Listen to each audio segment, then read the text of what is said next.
Welcome to Crypto Rosetta. My name is Savage. Today we're going to be having a look at Ethereum. Let's get into the price action and see what's going on. Okay, so primarily what we're still looking for is this potential of looking for this as an A, a B, and a C to the downside, looking for this zone of the 1649.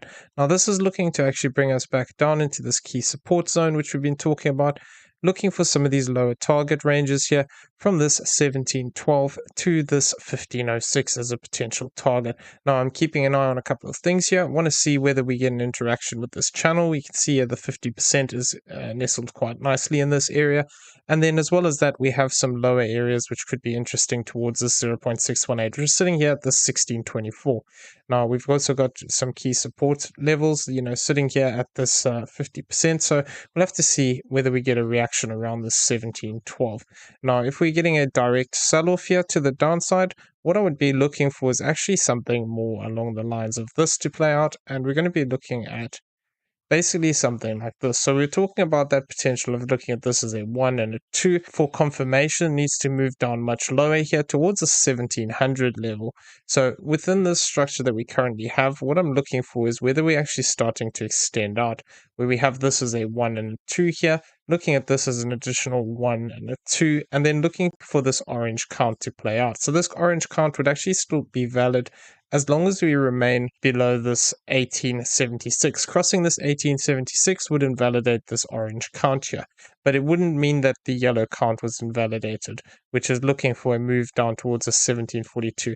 If we do move up again here, what it could just be is that we actually have a more corrective structure here, or alternatively this wave 1 is down here, and then we're still looking for this wave 2 to the upside. So the key zone here, if we do actually look to move up, that we could see rejection is between this 1906 to this 1870.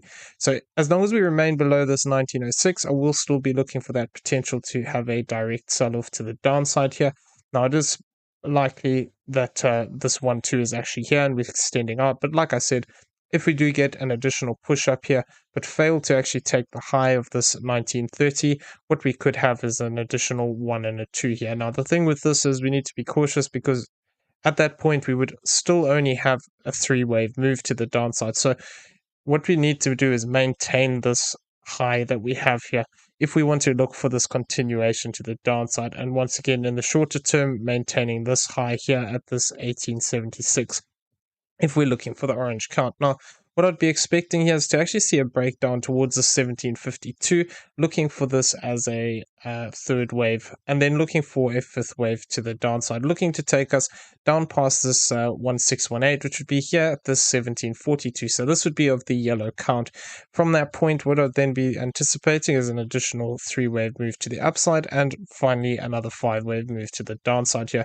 Now, if this move does move down past the 1700 area, what we would then have from further back here is this is a 1, 2, 3, 4, and then looking for a fifth wave, which could actually look to bring us down towards this zone of the 1659. So this is my primary count for as long as we continue to hold these highs here and look to continue to reject, we could see this direct sell-off to the downside. Now, one thing that we need to be aware of is that we could have a corrective move, and that could be something like this. So this would be looking for that possibility that we're actually still within a B wave where this is A, this is B, and then we're still looking to potentially drop down for that C wave to the downside. So now if I overlay the other count onto here, what we could say is that this A wave completed into here, and actually we're still looking for this B wave to the upside. Now the zone of rejection would be this 2068 to this 1975. So it's possible that we have already completed a corrective move here, WXY, or alternatively, like we discussed in one of the previous videos,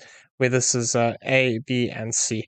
So this is looking at different ending points, basically either ending here or ending here, where this is a diagonal or this is a flat. So these are just two of the variations to the count here. So if we do get an additional move to the upside here, where this is an A, this is a B, and then we get a C wave to the upside, what we could actually see is a move back towards this 2022 area at a 1-to-1 of this current B wave, with this current B wave low here.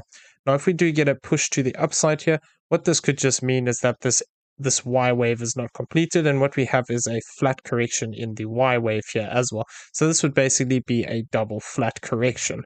So if this is the case, like I said, we could potentially come and challenge these highs again, and then actually look to break down from there, where this whole move would then become a B wave, and then we'd be looking for that C wave to the downside, which would be looking to actually bring us back towards the zone of this 1721 off of this 1-to-1. So we need to just be aware we are looking for that direct sell-off potential here, where we continue to break down, and as long as we fail to actually take these swing highs here, we can continue to look for that. But at the moment, all we have is a 3-wave move to the downside. So we need to be careful of the fact that if we form this as a 1-2 and then we start to push up in a 5-wave sequence, which actually comes and takes this high, what this could mean is that we're actually setting up for a bigger move here to the upside, looking for this potential of coming into this 1-to-1 area.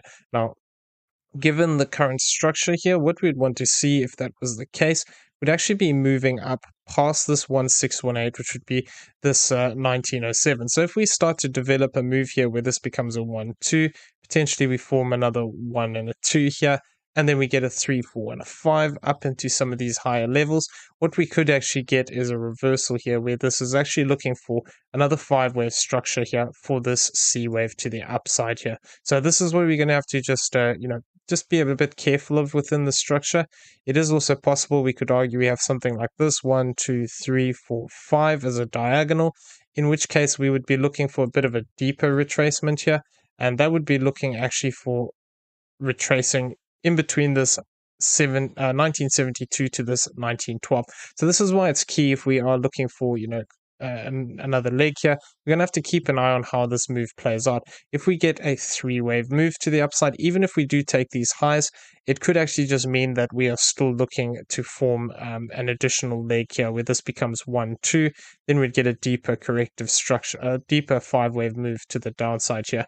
Now, if we develop 5-wave structure to the upside, what this could mean then is that we are looking for this possibility of coming back up towards the zone of this 2022. So we're just going to have to watch how this move reacts here. If we continue to break down, then we will continue to follow that direct sell-off.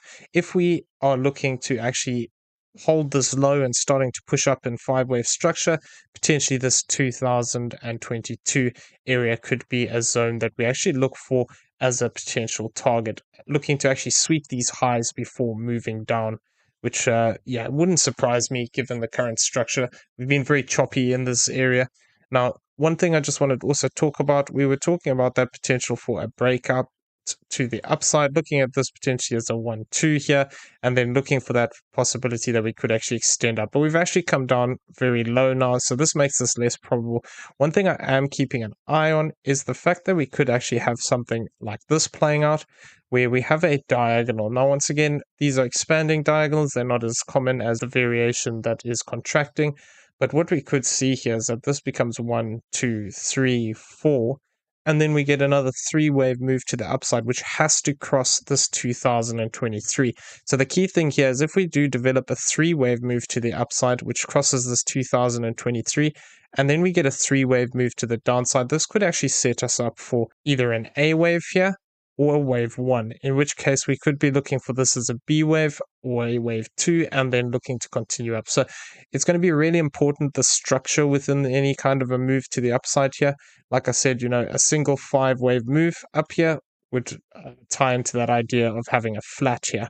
If we get a 3-wave move to the upside here, which takes these highs, then potentially this diagonal idea comes into play, as long as we actually maintain this low, which is sitting here at this 1785. If, however, we form a 3-wave move that fails to take these highs, what we could actually set up for is an additional 1-2 here, and then we could be looking, for a deeper move. So we're going to have to just keep an eye on this area, see exactly what structure we get to the upside, and change our count accordingly from that point. Okay, so I'm going to leave the video there. I hope you found it useful. If you did, please smash the like button, hit that subscribe button if you haven't already, turned on those bell notifications so you never miss a video. Leave us some feedback down below, and also in the description you'll find a link to Discord. Come check it out, it's free to join. Everyone, have a great day. We'll see you in the next one. Take care.